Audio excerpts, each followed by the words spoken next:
Tonight, the case of a Spokane man suspected of abusing his daughter to death is in the hands of the jury. Jon Lytle could face a lifelong prison term, that is, if convicted of killing 4-year-old Summer Phelps. KXLY4's Jeff Humphrey live at the courthouse where jurors have begun their deliberations. Jeff.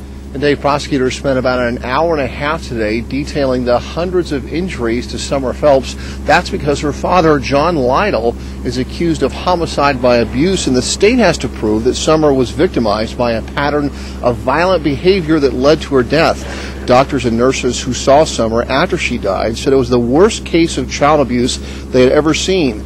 Prosecutors claim the Lytle small bathroom served as a makeshift cage for Summer, the place where she slept, the place where she was confined, and where she was punished. The state also asked jurors to decide which was worse, the fact that Jon Lytle abused his daughter or that he allowed his wife to do it as well. They say the beatings and dunkings were unrelenting and only stopped when Summer was near death.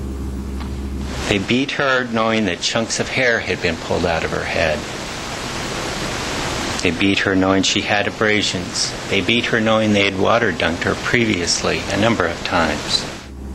However, Jon Lytle's defense team says Adriana Lytle, Jon's wife, is the person who actually killed Summer. They allege Adriana tortured the little girl because she served as a constant reminder that her husband Jon had been involved in a previous relationship. Jurors are also considering aggravating factors in this case, and if they find one, Jon Lytle could spend the rest of his life in prison. Reporting live at the courthouse, Jeff Humphrey, KXLY4.